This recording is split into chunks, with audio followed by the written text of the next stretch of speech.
Baik Bapak Ibu, kegiatan akan segera saya mulai. Saya buka. Assalamualaikum warahmatullahi wabarakatuh.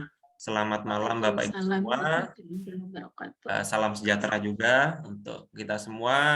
Semoga Bapak Ibu semua, dimanapun Bapak Ibu berada, diberikan selalu kesehatan dan kelancaran dalam beraktivitas.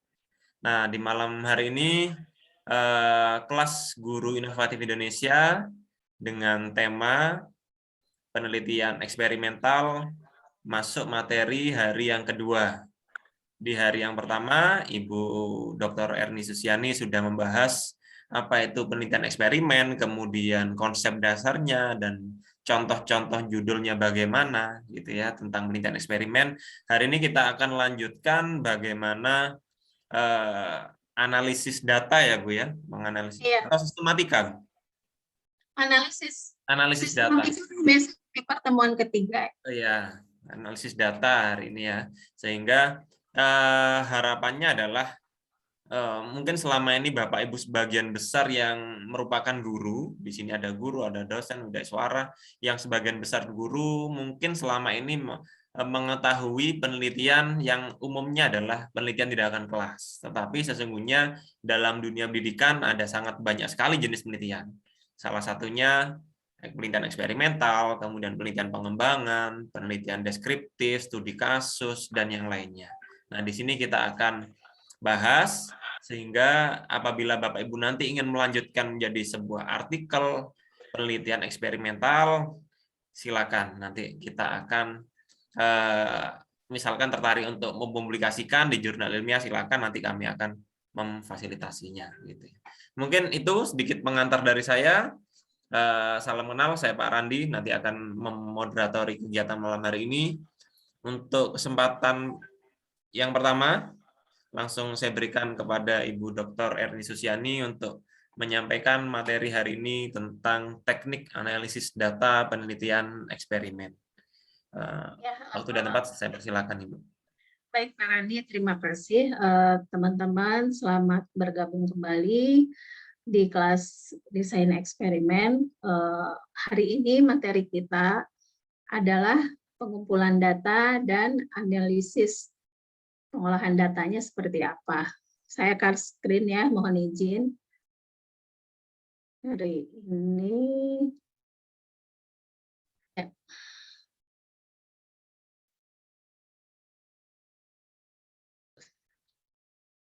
Sebentar. Sudah terlihat slide-nya? Sudah. Ya. Ya. Ya, materi hari ini adalah pengumpulan dan analisis data penelitian eksperimen. Baik Bapak dan Ibu, kita mulai ya. Di awal sudah diinformasikan bahwa pada pelatihan ini hanya memberikan contoh-contoh yang sederhana sekali agar Bapak dan Ibu lebih mudah gitu ya untuk memulai menulis. Baik Bapak dan Ibu, bagaimana cara mengumpulkan data pada desain eksperimen? Nah, saya akan memberikan suatu contoh. Contohnya adalah desain penelitian yang digunakan pada malam hari ini. Sebagai contoh ada desain pre-eksperimen, one group, pretest, post-test. Desain ini melibatkan satu kelompok yang diberi pretest dan diberi treatment. Dan diberi post-test juga. Nah, keberhasilan treatment ditentukan dengan membandingkan nilai pretest dan post-test. Kemudian, ini langkahnya ya, dari contoh ini, pertama, setelah kita menentukan apa sih yang ingin kita berikan treatment kepada objek yang kita mau teliti, yaitu yang kedua adalah menentukan sampel yang akan digunakan sebagai sampel penelitian. Kemudian kalau sampel sudah kita tentukan, maka kelompokan menjadi satu kelas. Ini karena contohnya saya berikan satu kelas ya, maka saya contohkan yang satu kelas. Kemudian memberikan pretest untuk mengukur kondisi awal. Di sini maksudnya pretest sebelum diberikan treatment dengan menggunakan model. Yang selanjutnya adalah sampel diberikan treatment, kemudian sampel diberikan post test untuk mengukur. Nah, desainnya seperti ini nih, agak mengulang yang kemarin, hanya sekarang akan dilanjutkan bagaimana cara menganalisis datanya. Desainnya seperti ini, ada satu grup, kemudian diberikan pretest, setelah itu treatment, ya, kemudian diberikan post-test. Tentu nanti di sini sebelum treatment diberikan pretest, ya, sebelum memulai pretest dan post-test nanti post-test setelah treatment itu dilakukan. Nah, saya memberikan misalnya ada sebuah contoh pengaruh model pembelajaran inquiry terhadap hasil belajar matematika dengan mengontrol pretest dan post-test. Atau boleh juga misalnya pengaruh metode pembelajaran picture mapping terhadap kemampuan menulis teks eksplanasi siswa. Bapak Ibu nanti apa yang mau dikontrol? Apakah misalnya motivasinya, nanti motivasinya bisa dibagi motivasi tinggi, motivasi rendah misalnya. Kemudian yang berikutnya adalah pengaruh teknik supervisi. Yang dimaksud di sini adalah bentuk supervisi observasi kelas dan kunjungan studi terhadap kinerja guru. Tentu ini biasanya pimpinan, ya, pimpinan lembaga. Kemudian contoh berikutnya adalah bagaimana pengaruh komunikasi mengajar guru terhadap hasil belajar siswa pada mapel PAI. Sekali lagi saya ulang, dari contoh-contoh ini sepertinya korelasi. Tetapi kalau kita di sini dilanjutkan dengan ada kelas kontrol atau membandingkan sebuah rata ada berapa metode, itu yang membedakan dengan korelasi. Selanjutnya, nah saya akan memberikan contoh penelitian pengaruh model pembelajaran inquiry terhadap hasil belajar matematika dengan mengontrol pretest dan post-test. Datanya seperti ini, Bapak dan Ibu, ada kelas kontrol, yaitu dengan tidak memberikan model apapun atau metode apapun. Kemudian yang ini ada model pembelajaran inquiry. Nah, saya mendapatkan hasil pretest, ini kan materi kita malam hari ini kan bagaimana cara mengumpulkan data kan. Nah, hasil pretest ini kita kita catat gitu. Kemudian post testnya juga akhirnya mendapatkan data seperti ini. Nah, setelah itu Ibu dan Bapak, kalau kita sudah mendapatkan data seperti ini, inilah analisis datanya yang harus Ibu Bapak lakukan terkait dengan desain eksperimen. Ini bukan apa tidak sebanyak ini ya analisis datanya, hanya kita lihat. Yang pertama harus kita lakukan, kita harus menganalisis analisis deskriptif. Kemudian yang kedua adalah analisis deskriptif sudah kita lakukan, baru uji normalitas. Uji normalitas ini nanti akan dibahas untuk apa. Kemudian kalau sudah selesai uji normalitas, maka kita lakukan uji Pired Sample Test atau jika data normal.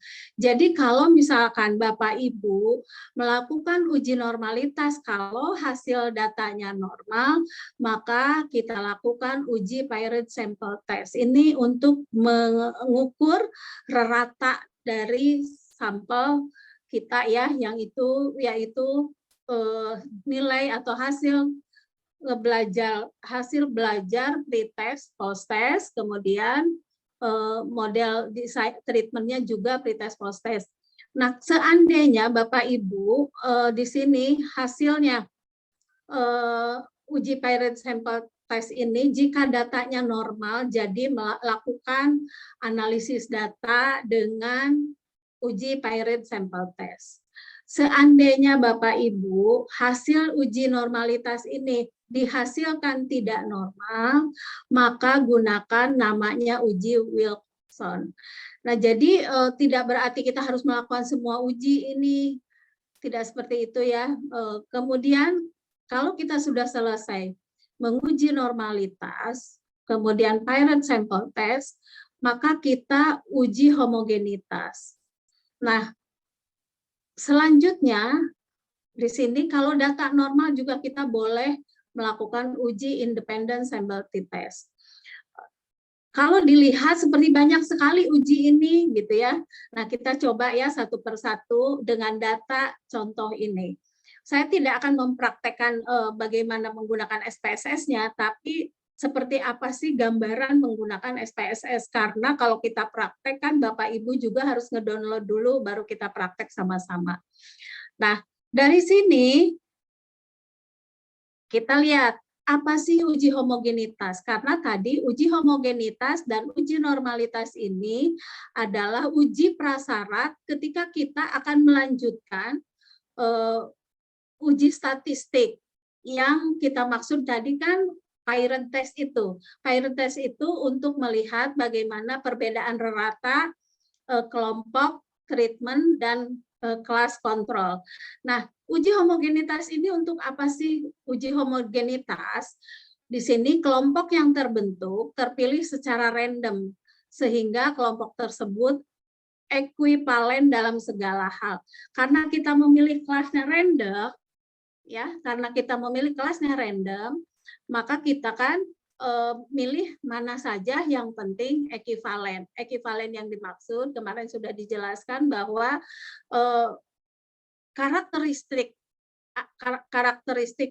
siswa di setiap kelas itu atau masing-masing kelas tuh hampir sama walaupun kemampuannya tidak sama. Kemudian homogenitas. Homogenitas data memiliki variasi yang sama dan keragaman nilai yang sama secara statistik. Nanti kita bisa lihat ya Bapak dan Ibu kalau sudah melihat data. Yang berikutnya adalah kita lihat uji normalitas sekarang. Uji normalitas, pengujian ini bertujuan apakah distribusi sampel yang terpilih berasal dari populasi normal atau tidak normal. Nah, kedua uji prasyarat ini menjadi hal yang harus dilakukan untuk menguji parent test atau rata tadi. Nah, kita mau menggunakan SPSS. Ini saya sudah melakukan pengolahan data dari data yang tadi, dari data yang ini, kemudian nanti ini, nah langsung. Nah, karena tadi di urutan pertama bahwa harus deskripsi data. Bapak Ibu nanti melakukan pakai SPSS, nanti saya bantu di grup langkah-langkahnya ya Bapak Ibu, cuma nggak praktekkan malam ini karena masing-masing belum download juga. Nah, pada deskripsi data, kan tadi pada data yang disajikan ini ada 4 ya. Maka nanti pada deskripsi data kan yang pertama analisis deskriptif. Harus ada 4 data yang dihasilkan oleh hasil pengolahan data statistik. Nah, saya kebetulan hanya mencontohkan satu saja. Di sini yang saya ambil hanya 1 poin saja untuk menunjukkan bahwa apa sih yang dimaksud data deskriptif dalam pengolahan data yang kita dapat dari data tadi yang 4 kolom itu tadi. Nah, pertama yaitu saya di sini mengambil contoh bahwa hasil belajar pretest kelas kontrol. Jadi pretestnya yang saya ambil. Apa yang didapat dari deskripsi data ini? Dari deskripsi data ini yang kita dapat adalah pertama mean, kemudian di sini confidence interval, kemudian di sini juga time mean, median. Yang penting buat kita itu adalah mean. Jadi dari deskripsi data ini didapatkan mean-nya, kemudian ada median, ada variansi, ada standar deviasi, nilai maksimum, minimum juga, rank, kemudian interquartile rank, sickness, dan kurtosis. Jadi dari deskripsi data ini didapatkan nilai-nilai statistik dari setiap tes. Nah, seharusnya di dalam analisis deskriptif itu pasti memperlihatkan 4, karena tesnya kan ada 4 tadi. Tes yang dimaksud 4 tadi adalah ini ada data pretest, ada post-test pada konvensional, ada model pembelajaran inquiry, pretestnya, post-testnya. Jadi 4 data yang langsung ada dalam hasil pengolahan data. Nah, saya hanya mencontohkan saja kenapa sih perlu analisis deskriptif. Yang berikutnya, setelah deskripsi data, berikutnya adalah saya melakukan uji normalitas dari data tadi. Uji normalitas ini setelah saya olah nilainya, kita juga di sini akan ada pretest kelas ini ya yang dikendalikan, post-test kelas yang dikendalikan juga, kemudian ada pretest kelas eksperimen, post-test kelas eksperimen. Bapak Ibu kita lihat bahwa pada tabel ini ada 4 hal. Sesuai dengan kolom tadi ada 4 juga. Nah, bagaimana untuk mengujinya? Ada kriteria di dalam uji normalitas ya, bahwa perhatikan bahwa berdasarkan output di atas, diketahui nilai signifikannya, ini nilai signifikannya untuk semua data, baik pada, Bapak dan Ibu, untuk menguji nilai normality ini, uji normalitas ini ada 2 modelnya, pakai uji Kolmogorov-Smirnov ataupun Shapiro-Wilk gitu ya. Nah, bagaimana sih Shapiro-Wilk dan uji Kolmogorov ini? Kedua uji ini untuk normalitas, tapi bedanya di sampel. Kalau sampel lebih dari 50, maka gunakan uji Kolmogorov. Maka kalau sampel kurang dari 50, gunakan Shapiro-Wilk. Nah, data yang saya tadi uji kurang dari 50, maka Shapiro-Wilk. Tapi kebetulan di dalam di dalam tabel ini Bapak Ibu, kalau kita mengolah data pakai SPSS ini, menguji normalitas ini, akan keluar dua-duanya. Jadi Kolmogorov, kemudian Shapiro-Wilk. Nah, saya lihat di sini signifikannya 0,182 untuk kontrol. Kemudian post-test, ini kelas kontrolnya pretest ya, post-testnya 0,182. Jadi kita fokus ke nilai signifikannya aja. Sini pretestnya mendapatkan 0,05, kemudian post-testnya mendapatkan 0,05. Nah, untuk menyatakan bahwa normal atau tidaknya di kriteria pengujian uji normalitas, jika signifikannya di sini lebih besar dari 0,05, maka dapat disimpulkan bahwa data penelitian berdistribusi normal. Nah, itu tujuan kita. Kita itu diusahakan ya harus berdistribusi normal. Kalau nggak normal gimana? Nanti kan ada uji untuk menguji tes yang tidak normal. Nah, di sini kita lihat 0,182 ini lebih besar daripada 0,05. Kemudian 0,182 juga lebih besar, 0,05 ini lebih besar atau sama dengan ya di sini. Nah, di sini terlihat bahwa nilai signifikan ini lebih besar 0,05, maka kesimpulannya adalah data berdistribusi normal. Seandainya data dihasilkan tidak normal, tadi di pendahuluan ada seandainya data tidak normal harus gimana nih? Seandainya data tidak normal, maka kita menggunakan uji Wilson. Nah, ini ada rumusnya di analisis data statistik ya. Nah, setelah itu kalau kita sudah menguji normalitas, baru kita lanjut ke uji. Nah, Bapak dan Ibu kita lihat bahwa uji normalitas itu di dalam hasil pengujian itu jika normal, maka akan keluar gambar seperti ini. Artinya titik-titik hitam ini, titik-titik yang bulat ini mendekati garis horizontal pada grafik. Artinya sampel kita itu berdistribusi normal. Tapi kalau menjauh nih, ini sebarannya menjauh itu tidak normal ya. Nah, seperti apa sebenarnya kita lihat? Sebaran titik-titik yang mendekati garis diagonal menunjukkan sebaran data normal sehingga cocok dengan hipotesis. Kemudian hipotesisnya tadi kan jika lebih besar dari 0,05 maka dinyatakan normal. Kemudian jika dia menjauh, ini titik ini menjauh dari ini garis ini, maka sebaran data tidak normal. Selanjutnya adalah kalau tadi udah uji normalitas, maka berikutnya harus uji homogenitas. Di sini kita lihat, di sini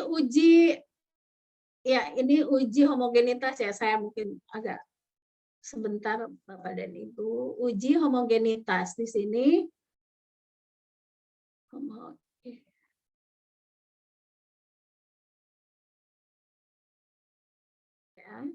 Nah, pada uji homogenitas di sini saya mendapatkan ini.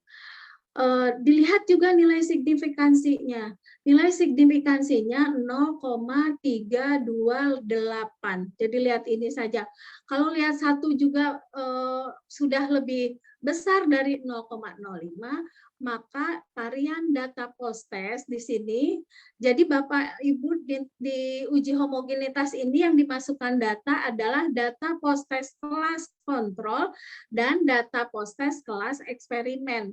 Jadi hanya 2 data saja. Kalau tadi kan di dalam normalitas 4-4-nya ikut diuji. Kalau di dalam homogenitas hanya 2 saja hasil post-testnya. Jadi Ibu Bapak memasukkan pada pengolahan data yaitu data 2 hal saja. Post-test eksperimen, kemudian post-test kelas kontrol atau di sini kan tadi pakai konvensional. Jika nilai signifikansinya lebih besar daripada 0,05, maka dinyatakan bahwa data tersebut homogen.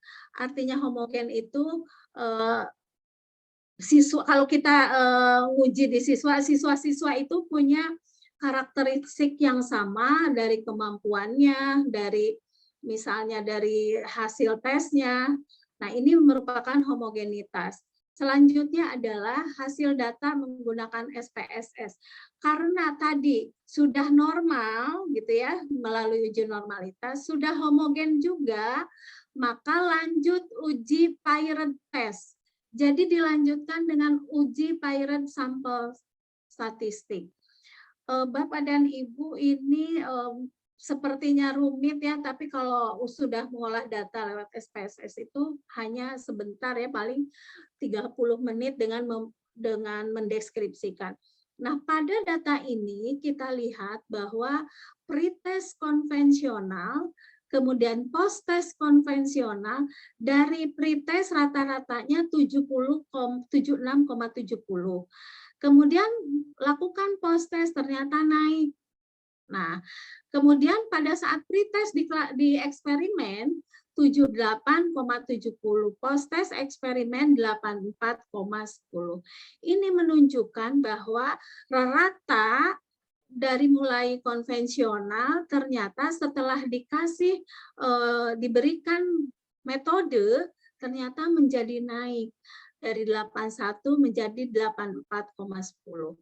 Nah, mungkin di sini kok tidak terlalu besar, ini kan bukan data sesungguhnya, saya data mengarang sendiri gitu. Kalau Ibu Bapak sudah di lapangan kan harus data yang sesungguhnya. Dan untuk mengingatkan kepada Bapak dan Ibu semuanya, ketika kita mau mengolah data, kita tidak boleh tidak boleh datanya fiktif. Jadi kita ngarang sendiri datanya. Kalau saya kan ngarang sendiri ini hanya 20 gitu ya, hanya sebagai contoh aja. Kalau Bapak dan Ibu ngarang untuk 40 anak satu kelas atau 2 kelas Ibu dan Bapak lakukan, ini bisa jadi data itu tidak berdistribusi normal. Kenapa? Karena pada faktanya kalau kita di kelas ya, kan satu kelas itu punya siswa yang kemampuannya berbeda.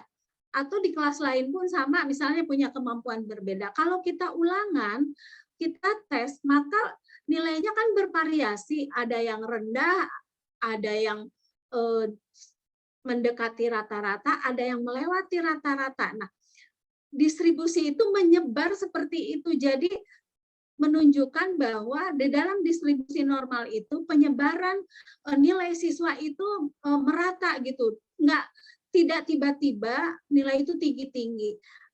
Faktanya misalnya kita di kelas, ketika kita memberikan tes, tiba-tiba hasilnya itu kok besar-besar ya? Kita seolah-olah nggak percaya gitu, karena kita tahu bahwa di kelas itu kemampuannya berbeda-beda dan menyebar. Nah, di sini kita lihat ya bahwa pada tabel ini terlihat ada kenaikan, ada peningkatan pada rata di mana pretest dan posttest pada kelas konvensional meningkat pada kelas di posttest eksperimen. Nah, kemudian ini menunjukkan, jadi kita bisa menyimpulkan adanya perbedaan rata-rata gitu. Kelas yang diberikan model pembelajaran inquiry dengan kelas yang konvensional. Nah, ini sebetulnya analisis data untuk menyatakan perbedaan rata. Intinya sih sebetulnya kita, dari data ini untuk menjawab hipotesis itu ini, karena di hipotesis itu apakah terdapat perbedaan rata siswa yang diberi model pembelajaran inquiry dengan model pembelajaran konvensional. Nah, ini di sini sebetulnya inti daripada jawaban untuk hipotesis. Kemudian selain untuk menguji rata dengan Pirate test ini akan juga keluar otomatis bahwa korelasinya seperti apa. Makanya kenapa sih untuk analisis data eksperimen atau judulnya kadang-kadang sering pengaruh gitu. Karena di dalam pengujian data Pirate sample test ini, dia juga otomatis akan melihat korelasinya. Lihat Bapak dan Ibu, korelasi antara konvensional pretest dan posttest pada konvensional itu 0,91. Dalam korelasi kan termasuk kategori tinggi. Nah, kemudian yang kedua, pada pretest eksperimen dan posttest, jadi dia juga mempunyai korelasi tinggi. Nah, di sini menunjukkan bahwa perbedaan rata dan korelasi atau pengaruh ini menunjukkan dalam satu pengolahan data di sini terkait. Makanya kenapa sih di grup ya, apakah harus pengaruh? Sebetulnya boleh juga efektivitas. Tapi kalau efektivitas, bicara efektivitas maka modelnya tidak cuma satu. Ini kan contohnya yang saya berikan sederhana, hanya satu model pembelajaran. Nah, selanjutnya kita lihat ya, Pirate sample test. Kalau tadi kan masih datanya ini masih menunjukkan ini saja, lihat ratanya dulu. Nah, sekarang selanjutnya di Pirate test di sini. Ini pada pretest konvensional, posttest konvensional ini kita lihat ada signifikan di sini. Jadi ini yang dilihat ya Bapak dan Ibu, sebetulnya kalau lebih ini lihat T-nya dibandingkan dengan T tabel. Nah, kita lihat karena biar memudahkan kita lihat saja di sini. Interpretasi uji Pirate sample test per 1, maksudnya yang ini ya. Kan ini ada dua nih. Nah, berdasarkan output diperoleh nilai signifikan to ini lebih kecil dari 0,05, maka dapat disimpulkan ada perbedaan rata-rata hasil belajar siswa untuk pretest kelas konvensional dan untuk posttest konvensional. Jadi kalau tadi data yang pertama, yang tabel yang pertama menunjukkan bahwa ada peningkatan, ada perubahan dari kelas konvensional menjadi atau diberi eksperimen, diberi treatment dengan metode belajar inquiry. Nah, kalau data ini bisa menyimpulkan rata perbedaan yang sesungguhnya. Nah, yang berikutnya adalah interpretasi uji Pirate sample test yang kedua. Ini juga signifikannya lebih kecil daripada 0,05, maka dapat disimpulkan ada perbedaan rata-rata hasil belajar siswa untuk pretest dan posttest dengan menggunakan metode antara eksperimen dengan konvensional. Nah, di sini Bapak dan Ibu, pengolahan data ini kategori penelitian eksperimen yang paling sederhana. Selanjutnya, dari apa yang tadi sudah saya lakukan, analisis data, maka kita bisa menyimpulkan bahwa ada pengaruh model pembelajaran inquiry terhadap hasil belajar siswa dengan mengontrol nilai pretest dan posttest. Jadi kesimpulan dari yang kita olah data tadi, ini kesimpulannya. Makanya kenapa sih harus pengaruh? Karena memang di dalam hasil pengolahan data juga keluar kalimat ini, pengaruh dan perbedaan rata. Selanjutnya adalah contoh yang kedua. Suatu eksperimen bertujuan mempelajari pengaruh metode pembelajaran terhadap kemampuan berpikir kritis matematis. Rumusan masalahnya, apakah terdapat perbedaan kemampuan rata-rata berpikir kritis matematis sebagai pengaruh perlakuan metode pembelajaran setelah mengontrol kemampuan awal pretest. Jadi hipotesis yang saya contohkan ini, kalau kita judulnya lebih ke pengaruh atau analisa datanya menggunakan korelasi, maka di rumusan masalahnya bukan terdapat perbedaan, tapi apakah terdapat pengaruh, kan seperti itu. Nah, kalau misalkan ini judulnya desain eksperimen, maka rumusan masalahnya apakah terdapat perbedaan. Jadi karena kita menghitung dua rata, tetapi pada akhirnya otomatis analisis data akan keluar seberapa tinggi atau seberapa besar pengaruh antara kemampuan rata-rata berpikir kritis kalau diberi perlakuan dengan menggunakan metode pembelajaran. Nah, contoh kedua, kemarin sudah dicontohkan seperti ini. Kalau misalkan ada 3 metode, kita mau membandingkan mana yang lebih baik, kan gitu. Mana yang lebih baik metodenya. Ini juga menggunakan analisis datanya, menggunakan ANCOVA satu jalan. Nah, Bapak Ibu harus menentukan hipotesis penelitian, juga harus menentukan hipotesis statistiknya. Nah, di sini hipotesis statistiknya H0, mu1 sama dengan mu2 sama dengan mu3. Jadi kalau H0 di sini sama dengan berarti H0-nya tidak terdapat perbedaan. Kalau ada kalimat sama dengan begini berarti sama. Artinya tidak terdapat perbedaan. H1-nya berarti selain H0. Kita boleh membuat kalimat berarti terdapat perbedaan. Analisis data yang dilakukan, misalnya, nah, contoh berikutnya adalah, sebentar, nah yang ini, analisis data yang dilakukan adalah ANCOVA satu jalan. Ibu dan Bapak semuanya bisa nanti Bapak Ibu bisa lihat misalnya di dalam YouTube ya, misalnya bagaimana sih cara mengolah analisis data menggunakan ANCOVA satu jalan. Kemudian berikutnya, seandainya ada suatu penelitian seperti ini, nah ini ya Bapak dan Ibu seperti kemarin, ini menggunakan analisis datanya menggunakan ANCOVA dua jalan. Tapi bagi para peneliti awal untuk melakukan desain eksperimen memang ini agak rumit. Di sini akan ada beberapa hipotesis terkait dengan perlakuan dua metode, kemudian ini juga ada dua bentuk penilaian. Nah, pada tabel ini namanya kan desain eksperimen 2x2 atau faktorial 2x2.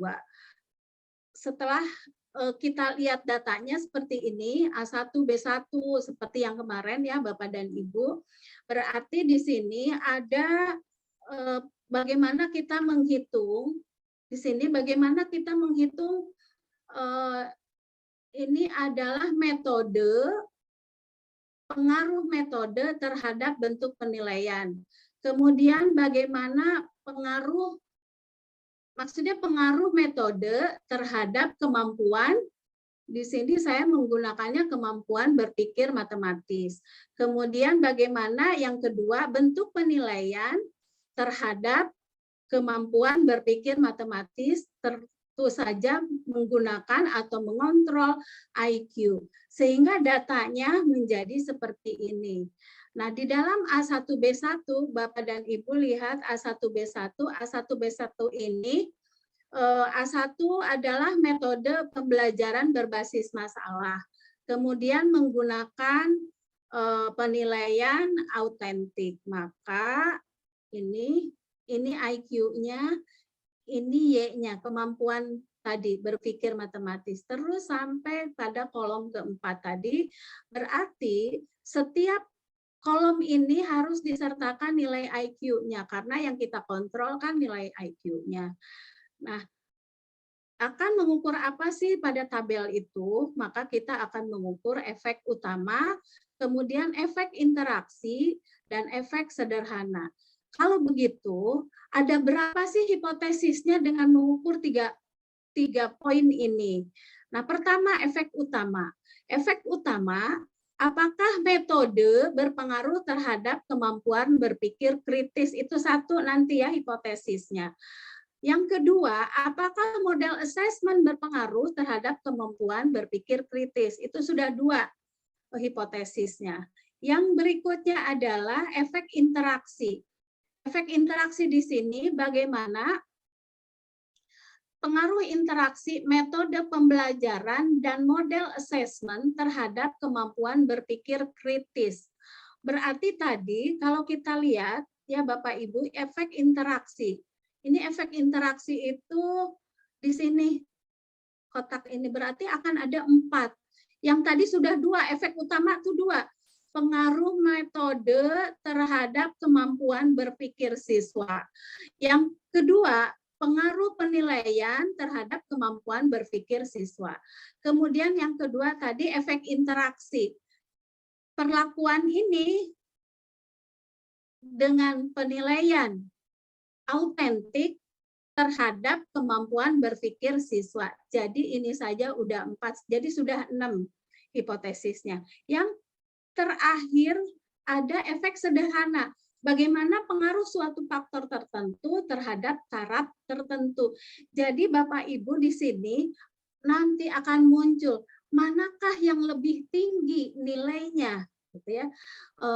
Perlakuan apakah A1B1, apakah A2B2 terhadap kemampuan berpikir matematis. Jadi untuk efek di sini yang sebentar.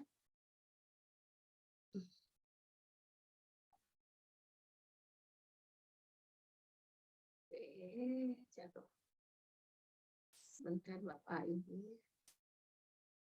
Nah, jadi yang ini pengaruh suatu faktor itu nanti hanya menyatakan mana yang lebih tinggi dari metode-metode tadi. Nah, ini perhatikan untuk efek sederhana A1 di sini A1B1 kemudian A2B1. Jadi perlakuan metode terhadap B1. Yang kedua A1A2 terhadap B2. Yang ketiga, bagaimana A1B1 dibandingkan dengan A1B2. Yang keempat adalah A2B1 di sini, kemudian dengan A2B2. Nah, ini yang terjadi di efek sederhana. Maksudnya membandingkan mana yang lebih tinggi, apakah ini dengan ini. Di sini membandingkan 2 faktor, dicari mana yang lebih tinggi atau lebih baik. Selanjutnya, ini menggunakan ANACOVA 2 jalan. Nah, Bapak Ibu, untuk analisis data dan pengumpulan data sampai di sini dulu. Saya kembalikan ke Pak Randi. Silakan Pak Randi.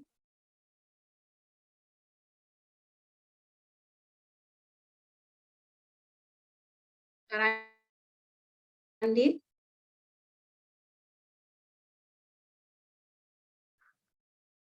Randi.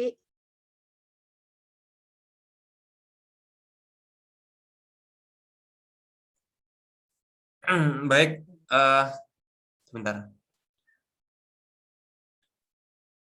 Oke, baik Bu. Mungkin lanjutannya jawab. Halo? Iya, silakan Ya. Bapak Dedi. Baik.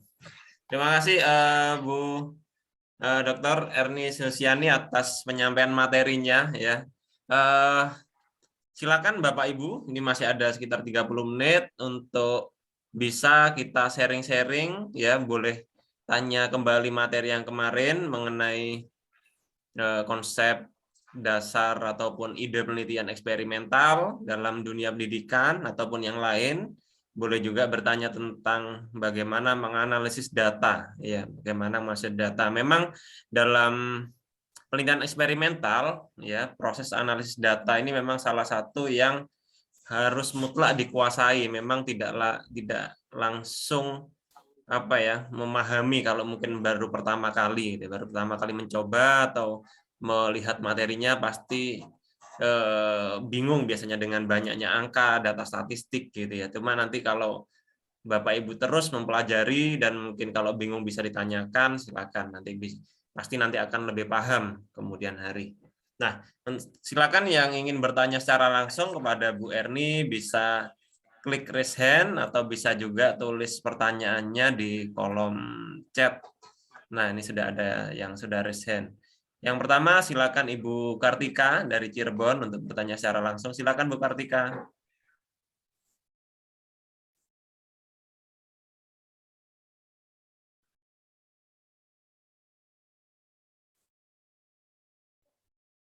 Bisa dibuka unmute-nya, Bu?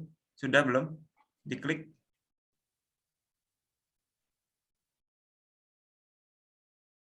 Sudah belum? Saya klik unmute, klik unmute. Klik unmute dulu. Ya. Ya, sudah keluar suaranya. Silakan Ibu. Assalamualaikum warahmatullahi wabarakatuh. Waalaikumsalam Ya. warahmatullahi wabarakatuh.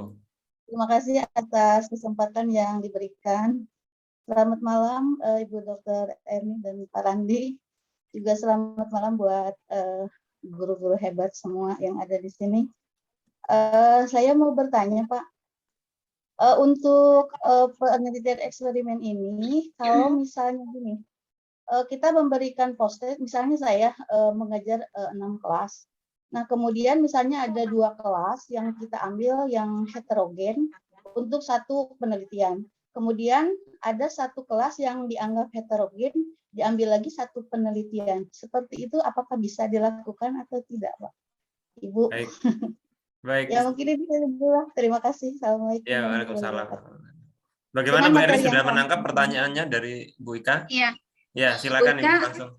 Pertama gini, kan tadi sampel penelitian itu harus homogen, Bu, nggak boleh heterogen. Karena nanti akan mempengaruhi hasil eksperimen Ibu. Jadi syarat melakukan penelitian eksperimen itu datanya harus homogen. Jadi kelas yang Ibu pilih kemampuannya sama.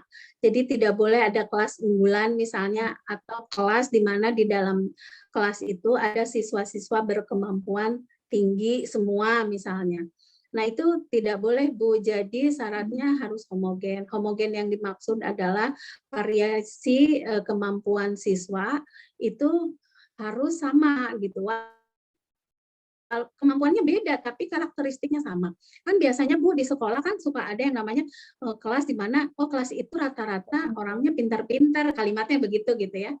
Itu tidak boleh dijadikan sampel penelitian. Jadi Ibu boleh mengambil sampel penelitian di mana kelasnya yang sama karakteristiknya gitu ya. Kan ada kalau di sekolah-sekolah kan ada kelas akselerasi,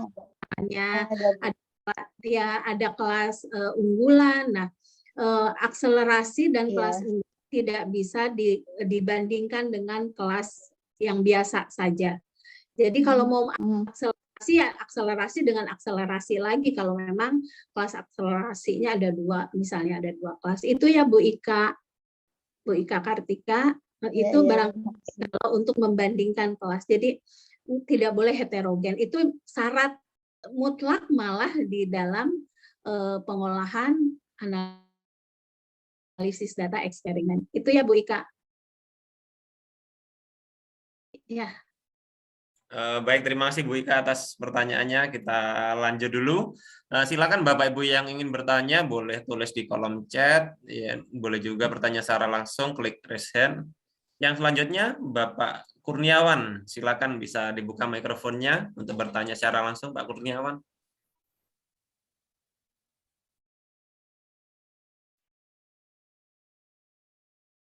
Belum keluar suaranya, Pak. Sudah buka mikrofonnya. Sebentar, saya buka lagi. Silakan Bapak bisa diklik lagi, dibuka lagi mikrofonnya. Belum tampil, sudah buka mikrofonnya tapi belum apa namanya gerakan naik turun volumenya belum naik, berarti apa namanya belum connect hardware mic-nya, mic dari perangkat Bapak belum masuk.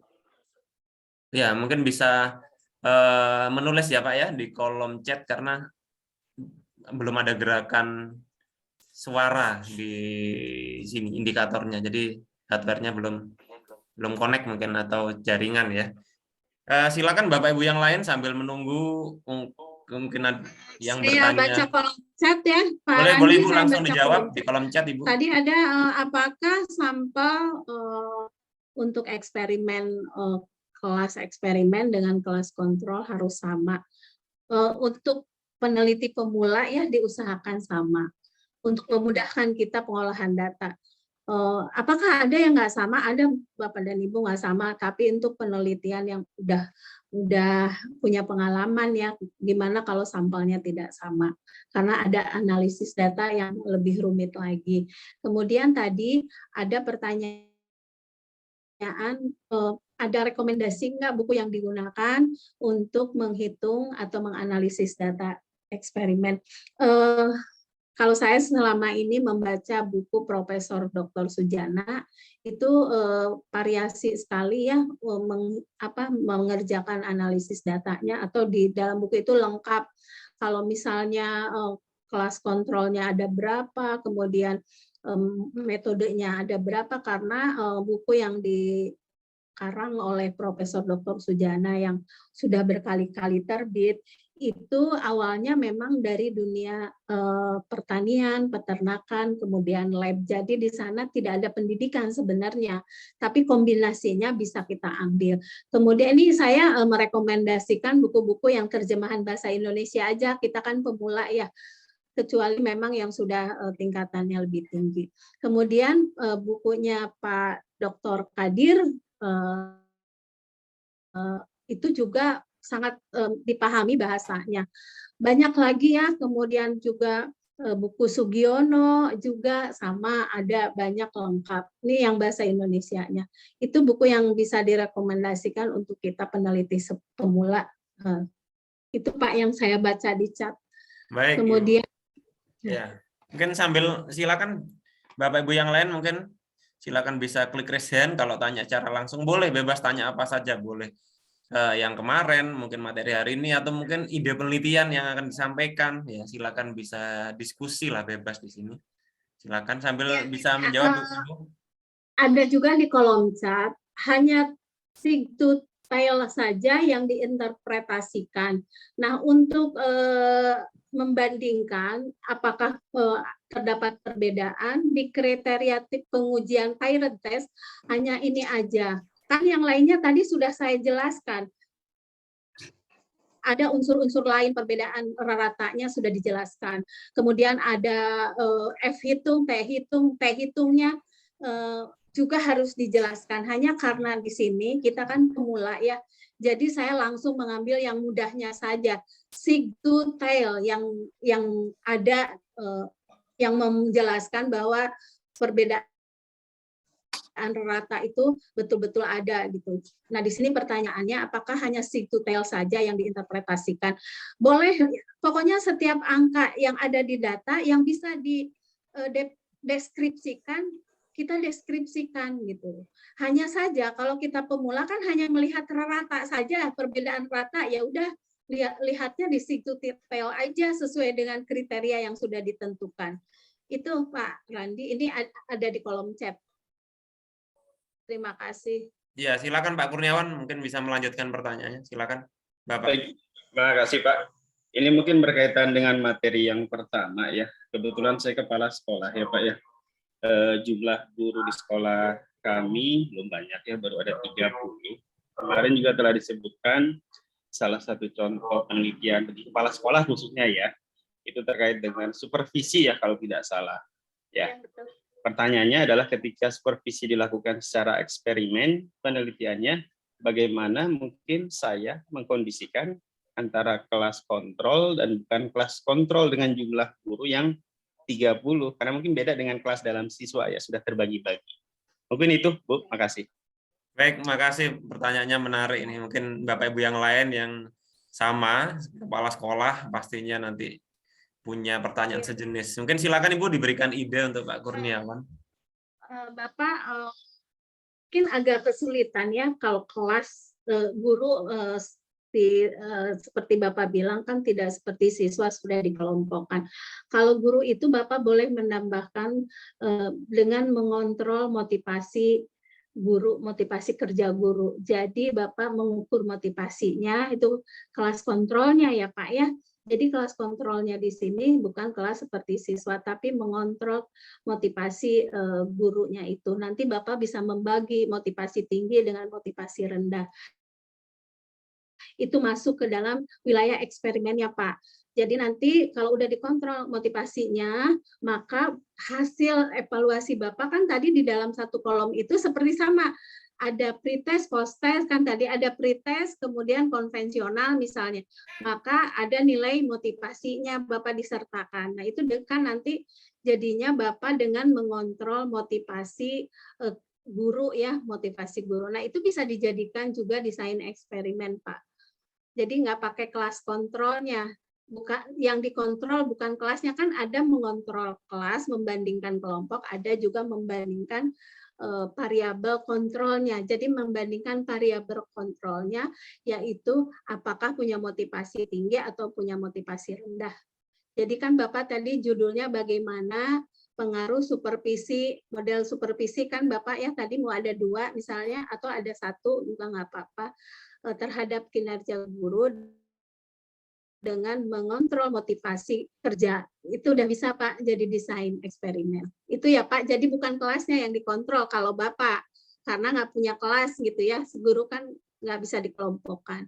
Jadi yang dikontrol tuh variabelnya, variabel kontrolnya. Jadi artinya variabel tidak ikut di eksperimen, tetapi dia sudah melekat pada guru gitu.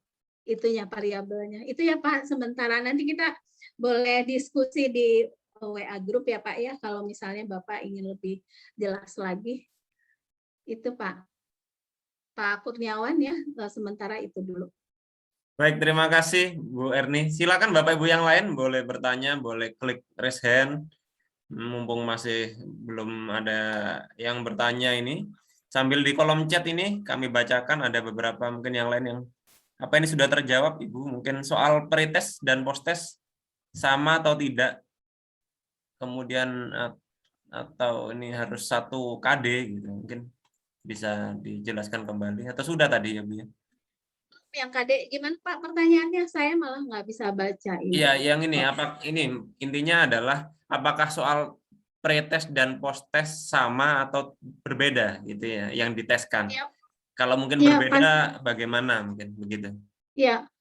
Soal pretest dan posttest tentu beda ya Pak Ibu. Pretest itu kan digambarkan siswa tersebut gitu atau seseorang itu belum tahu tentang materi yang akan kita ujikan, tetapi biasanya ada beberapa anak sudah mengetahui misalnya materi tentang, saya misalnya matematika, materi tentang min, median, modus di kelas 10 misalnya. Saya mau mengajarkan materi min, median, modus, tapi ternyata anak-anak tuh dari SMP sudah dapat materi min, median, modus. Artinya kan mereka sudah mempunyai kemampuan awal, tinggal seberapa lama kemampuan awal itu melekat di pemikiran anak-anak. Ada yang udah lupa, ada yang memang masih ingat, sehingga pada saat Ibu dan Bapak mau mengajar tentang materi statistik tentang min, median, modus, kita pretestkan dulu nih anak-anak ternyata memang ada yang sudah mendapatkan materi, hampir semua materi ketika SMP itu ada materi statistik tentang min median modus, hanya bedanya di SMP kan belum data kelompok, masih data tunggal, baru di tingkat SMA sudah data kelompok. Jadi pada dasarnya mereka sudah tahu gitu. Nah, disinilah menyamakan kemampuan awal. Jadi kita arahnya mau kemana, kan kadang-kadang kita di pelatihan juga pretest dan posttest dulu gitu ya. Artinya soal pretest dan posttest tidak akan sama karena posttest kan sudah diisi materi oleh kita. Nah, itu Pak jawabannya. Oke, baik Ibu. Mungkin sambil menunggu Bapak Ibu yang ingin bertanya secara langsung, di sini ada pertanyaan dari Pak Seorim. Mohon diberikan contoh, mungkin mau penjelasan sekali lagi Ibu, bagaimana dalam penelitian variabel kontrol itu yang mana, variabel bebas yang mana, mungkin perlu sedikit kembali ditekankan. Berarti kita kembali ke pertemuan pertama kemarin ya? Ya, atau nggak yang apa-apa, ini dijelaskan coba kembali sedikit. Iya, kita lihat ya Bapak. Ya, boleh. Saya lihat di tabel saja mana variabel ini aja nih Pak. Ini kan judulnya nih Pak, pengaruh model pembelajaran inquiry terhadap hasil belajar matematika dengan mengontrol pretest dan posttest. Nah, di sini yang menjadi variabel bebasnya pembelajaran inquiry, kemudian hasil belajarnya menjadi variabel terikat, kemudian mengontrol pretest dan posttest. Jadi ada variabel, di sini bukan variabel ya, mengontrol kemampuan awal, karena kemampuan awal ini akan mempengaruhi kalau seandainya tidak disertakan dalam desain eksperimen, maka hasil pengolahan data tentang desain eksperimen tidak menunjukkan hal sesungguhnya bahwa hasil anak itu emang betul-betul hasil eksperimen, karena ada unsur-unsur yang melekat di kemampuan anak-anak. Misalnya sebelum Bapak melakukan eksperimen itu pas latar belakang anak tuh kan beda-beda, ada yang memang dia les di luar, bimbingan di luar gitu ya, maka itu kan akan menambah kemampuan. Sementara Bapak langsung melakukan model pembelajaran itu, hasilnya misalnya anak yang tinggi, padahal tinggi nilai anak itu karena hasil ada pembinaan di luar kelas yang kita nggak tahu gitu. Nah, itu namanya mengontrol pretest dan posttest. Nah, kemudian tadi dicontohkan mana sih sebenarnya ini ada yang jadi IQ juga misalnya. Nah, tadi saya di sini ini IQ-nya nih, IQ. Apakah ini juga variabel? Sebetulnya IQ juga kan variabel. Cuma masuknya ke dalam variabel kontrol gitu. Ya, Bapak dan Ibu kan tadi juga kemauan pretest posttest itu sebetulnya variabel, cuma masuknya di sana di luar variabel, di luar kemampuan kita pada saat melakukan desain eksperimen. Itu Pak Randi jawaban saya. Silakan kalau ada yang mau menambahkan, silakan. Saya kira di sini ada pakar ya yang ikut serta sebagai peserta kelas desain eksperimen. Saya kembalikan ke Pak Randi. Monggo Pak Randi. Ya, baik Bu. Ini ada yang masih tertarik ini tentang buku tadi. Buku. Jadi tadi mungkin karena disampaikan bukunya Ibu secara lisan, mungkin ada yang belum menyimak. Mungkin bagaimana Bu? Mungkin atau kalau bukunya masih ada, mungkin nanti Ibu fotokan. Kalau ada covernya mungkin nanti iya, saya akan foto ya Pak. Ya, nanti dikirim ke grup ya Bu ya, foto covernya, mungkin biar ada yang tertarik mungkin beli bukunya Pak Prof. Sujana, Prof. Sugiono gitu. Ya. Kalau saya merekomendasikan sih terutama yang latar belakangnya selain pendidikan, misalnya ada dokter, ada kesehatan misalnya, atau dari berbagai latar belakang, saya sih merekomendasikan bukunya Profesor Sujana yang Desain Eksperimen. Di sana replikasi daripada eksperimennya yang luar biasa ya, kombinasinya banyak, misalnya ada metodenya 5, kemudian dibuat percobaannya ada 2, jadi 5 poin terhadap 2, itu replikasinya juga banyak gitu. Nah itu buku Sujana kalau memang latar belakangnya berbeda ya, selain selain pendidikan. Kalau Prof. Sugiono, kemudian ada bukunya Pak Kadir, itu lebih mengarah kepada pendidikan. Itu nanti saya fotokan di grup deh bukunya. Iya, makasih Bu. Jadi siapa tahu tertarik juga untuk membeli buku yang sejenis. Mungkin ini ada di kolom chat, sudah mulai banyak pertanyaan Ibu, bisa dibaca pelan-pelan mana yang ingin dijawab. Dari Bu Muriati, 14, judulnya bila judulnya ingin mengetahui barangkali ya, pengaruh PJJ terhadap hasil belajar siswa, apakah harus diketahui atau disajikan data hasil belajar siswa sebelum PJJ? Bu Muriati, harus disertakan sebelum PJJ, itu kan menjadi kelas kontrolnya atau buat kontrol buat kita, bahwa dengan menyertakan nilai sebelum Ibu melakukan PJJ, itu kita akan tahu kenapa gunanya harus disertakan, supaya apa yang kita treatmentkan itu betul-betul hasil eksperimen, bukan karena faktor lain gitu. Nah, dengan menyertakan nilai sebelum PJJ itu untuk memastikan bahwa hasil desain eksperimen kita itu baik gitu nanti, atau benar karena hasil sebelumnya itu kita sertakan. Kan gunanya itu Ibu, menyertakan variabel kontrol itu untuk meningkatkan akurasi kita, bahwa treatment kita itu betul-betul dinilai dari segala aspeknya. Itu Bu Muriati ya? Ya Pak. Ya Ibu, mungkin ada beberapa pertanyaan yang lain Ibu, dari yang atasnya ini ada. Apa lagi ya? Dari Bu Sri Hapsari. Coba. Bu Erni, kalau dalam pelatihan dengan peserta yang sama atau mungkin siswa yang sama, diadakan pre kemudian post tes lalu cari efektivitasnya, itu bagaimana maksudnya, teknisnya? Kalau di dalam pelatihan misalnya peserta 100, ada pre dan post tes, itu kalau Bapak hanya menyatakan pengaruh pre tes dan post tes sih bisa. Tapi kalau Bapak desain eksperimen kan harus ada treatment. Harus ada sebuah metode yang Bapak sajikan ketika pelatihan.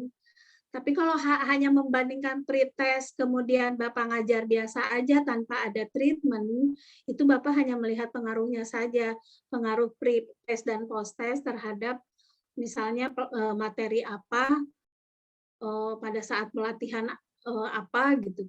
Nah itu seperti itu ya Pak, kalau misalnya treatment nggak bisa dijadikan desain eksperimen. Ini ada pertanyaan lagi ya Pak Randi. Penelitian saya adalah tentang efektivitas online quiz untuk meningkatkan hasil belajar siswa. Skor nilai pre-test dan post-test dalam online quiz berupa ribuan, lebih dari 100. Apakah harus saya konversi skor tersebut ke rentang 1 sampai 100 atau iya, kalau untuk mengolah data harus dikonversi, usahakan sih seperti ini. Jadi kan kalau ribuan kan kumulasi dari respon siswa yang sangat banyak. Maka dibuat rentang saja, rentang dari 10 biasanya ya, 10 sampai 100. Jadi dibuat rentang aja. Karena kan nggak mungkin kalau misalkan rentang nilai dari 1, sudah saja dibuat 10 sampai 100. Kalau ribuan nanti menghitungnya juga repot ya sampai ribuan gitu. Apalagi misalnya berarti ada pretest, post-test, pretest, post-test, berarti ada 4 kolom nanti.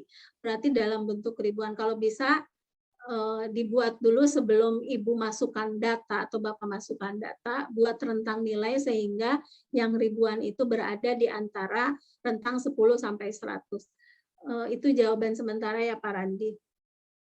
Baik, Ibu, ini Itu ada pertanyaan lagi nih siapa dari nih? Bu Rahayu. Ada Ya, sebuah. Silakan Ibu, mungkin bisa langsung di. ini saya tuh kok nggak apa namanya? Nggak muncul, Ibu. Sebentar ya Pak Randi. Iya, pertanyaan. Kenapa nggak muncul ya? Saya stop dulu, Nah, Pak. ya. Ya. Nah, ini sekarang udah muncul. Pertanyaannya apa? Ini dari Bu Rahayu. Siswa dalam satu kelas ada 36 siswa. Ketika diberi sebuah pretest, suatu materi ada 4 anak nilainya tinggi, 32 sisanya nilainya biasa saja. Apakah kelas ini bisa dijadikan kelas eksperimen? Kemudian data nilai yang dipakai semua siswa apa yang 32 saja? Maksudnya apa semua kelas atau hanya dipilih yang 32 yang biasa tadi, Bu? Mungkin teknisnya bagaimana solusinya? Siswa dalam satu kelas ada 36 siswa, kemudian ketika diberikan pretest satu materi ada 4 anak yang nilainya tinggi. Artinya kan gini Bu, kalau memang dia nilainya tinggi hanya 4 anak, berarti lebih banyak nilainya yang nggak tinggi, maka Ibu butuh treatment buat mereka supaya mereka nilainya meningkat ya. Nah, apakah kelas ini bisa dijadikan kelas eksperimen? Bisa dijadikan kelas eksperimen, karena kan pretest itu hanya untuk melihat kemampuan awal saja. Kemudian data nilai yang dipakai semua siswa, apa yang 32 semuanya itu di dalam kelas, tidak ada yang dipisahkan, yang 4 orang itu ikut di dalam kelas eksperimen. Ya, Bu siapa ini tadi? Ya, dari Bu Rahayu. Nah, ini Iya, Bu Rahayu. Ya, Bu Rahayu ya, gitu ya. Jadi semuanya tetap aja 36. ya. 36 siswa ikut menjadi kelas eksperimen. Ini ada Ya, pertanyaan silakan. lanjutan dari Bu Muryati, Bu. Hasil belajar siswa, ya silakan mungkin bisa langsung dijawab. Ya. Padahal Pak Randi diusahakan nih biar pesertanya bicara langsung, jadinya Ya, apa belum raise hand pesertanya. Iya. Ya, Ya, silakan Ibu, Bapak Ibu ingin bertanya secara langsung bisa klik tombol raise hand, akan saya buka mikrofonnya. Diklik aja atau iya. mungkin ditulis di chat saya ingin bertanya secara langsung, nanti akan saya buka mikrofonnya gitu. Silakan. Iya. Boleh. Ya, silakan Bapak. Ini saya sementara juga menjawab. Apakah penelitian eksperimen ada minimal jumlah sampel? Kalau penelitian sih sebenarnya minimal 30 gitu ya. Tapi kalau penelitiannya ingin lebih baik ya, ingin lebih akurat hasilnya, seharusnya lebih dari 30. Jadi kalau eksperimen sih sebaiknya, karena itu melakukan treatment, sebaiknya lebih dari 30 gitu. Biasanya kelas sih 36 gitu ya, satu kelas kan sekarang rata-rata 35, 36, itu juga bisa dijadikan kelas eksperimen. Usahakan sih membandingkan kelompok saja, jadi banyak sampelnya. Kemudian apalagi nih, apakah penelitian eksperimen terus kalau sampai minimum 30, kalau tidak nanti sebarannya nggak nolak. Ya, makanya diusahakan sampelnya lebih dari 30. Apalagi 2 kelas misalnya. Itu ya. Monggo Pak Randi dipersilakan biar Ya, buka silakan Bapak Ibu, mikrofonnya ya. mungkin malu ingin bertanya secara langsung. Silakan diklik tombol raise hand, nanti akan saya buka mikrofonnya, atau juga boleh bertanya, tulis saja di sini saya ingin bertanya gitu, nanti akan saya buka juga mikrofonnya, boleh sambil Ibu Erni menjawab pertanyaan di kolom chat. Mungkin ya tinggal 5-10 menit lagi, silakan bertanya Bapak Ibu. Kalau belum ada pertanyaan, mungkin Bu Erni bisa sekali lagi memberikan penekanan tentang penelitian apa yang memungkinkan yang paling sederhana bisa Bapak Ibu lakukan mungkin. Ya, saya cuma ini aja, yang penting gini, Bapak Ibu, kan kemarin di pertemuan pertama konsepnya itu bagaimana Bapak Ibu menemukan satu masalah yang paling urgen untuk dicarikan solusinya. Itu yang menjadi variabel penelitian kita. Jadi kalau kita mau meneliti desain eksperimen, Ibu dan Bapak itu punya masalah nggak sih pada saat ngajar, dan masalahnya itu mempengaruhi nilai siswa tidak sesuai dengan harapan kita. Berarti ada sesuatu yang kita selesaikan dengan alternatif lain. Nah, kalau misalkan Bapak Ibu belum menemukan masalah, juga sulit untuk membuat sebuah penelitian desain eksperimen. Karena kan desain eksperimen itu melakukan treatment yang tujuannya hasil belajar siswa itu lebih baik. Kalau itu di sekolah, mungkin kalau di bidang yang lain, mungkin lain lagi kajiannya.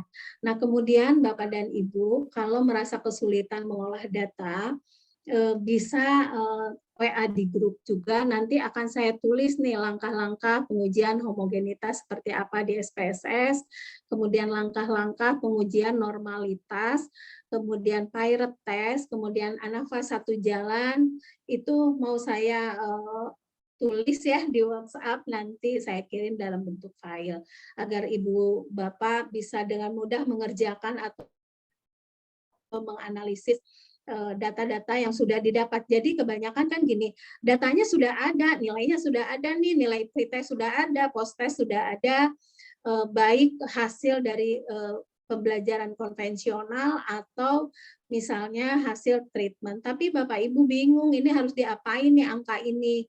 Nah, itu pertama download dulu ya, minta tolong lah kalau kita misalnya agak kesulitan, download dulu sekarang SPSS aja, nanti saya pandunya di WA group. SPSS-nya boleh 21, boleh 22, boleh 24.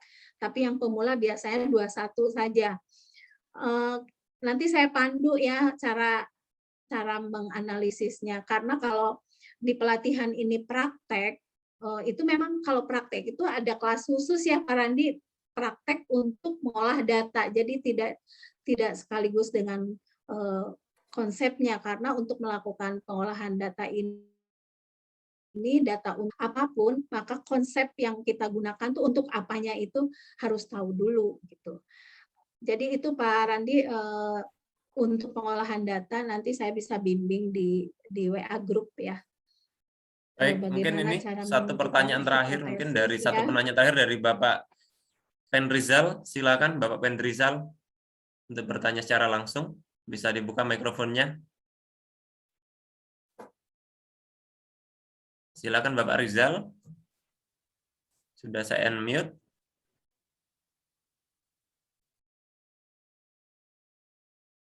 Ya, belum. Ya, belum bersuara. Oke, baik Bapak Ibu, karena pertanyaannya sudah terjawab semua dan waktu juga sudah menunjukkan hampir 20-30 waktu Indonesia bagian Barat. Untuk malam ini saya rasa kita bisa cukupkan. Artinya ketika Bapak Ibu nantinya masih banyak pertanyaan, nggak perlu malu-malu ya Bu Erni ya, boleh tanya di WA group ya, tanya di WA group, sudah ada Bu Erni di sana, pasti nanti akan dijawab ya, pasti akan dijawab. Nanti kalau Bu Erni online pasti akan dijawab oleh Ibu Dr. Erni. Silakan, kami membuka kembali WA group. Nanti silakan bertanya kesulitan dari Bapak Ibu atau mungkin kebingungan tentang penelitian eksperimental, baik teknisnya, konsepnya, judulnya, ataupun permasalahan lain di lapangan yang ingin disampaikan di WA group gitu. Ya, mungkin saya rasa cukup. Nanti pertemuan selanjutnya akan kami infokan di grup. Saya rasa cukup. Terima kasih Bu Erni malam ini penyampaian materinya. Terima kasih. Iya, terima kasih. Terima kasih Bapak Ibu semua. Ya Ibu. Ya, gini, mudah-mudahan ya tidak terputus hanya 2 kali, besok sekali lagi biar nyambung. Akhirnya Bapak Ibu menghasilkan sebuah karya penelitian pemula tentunya yang memang baru ya. Dan nanti sama Pak Randi, sama Pak Dr. Suhardi diarahkan ya Pak Randi ya, untuk bisa publish tulisannya ya. Gitu aja. Jadi mudah-mudahan besok Bapak Ibu lanjut lagi sehari lagi. Insya Allah akan lebih memperjelas lagi apa yang akan kita tulis sebagai akhir dari pelatihan 3 kali ini. Terima kasih Pak Randi, juga teman-teman semua. Assalamualaikum warahmatullahi wabarakatuh. Waalaikumsalam. Baik, terima kasih Bapak Ibu semua. Terima kasih sudah menyempatkan hadir malam ini. Kita jumpa lagi di pertemuan yang ketiga. Bisa saya akhiri. Assalamualaikum warahmatullahi wabarakatuh. Salam Guru Inovatif Indonesia.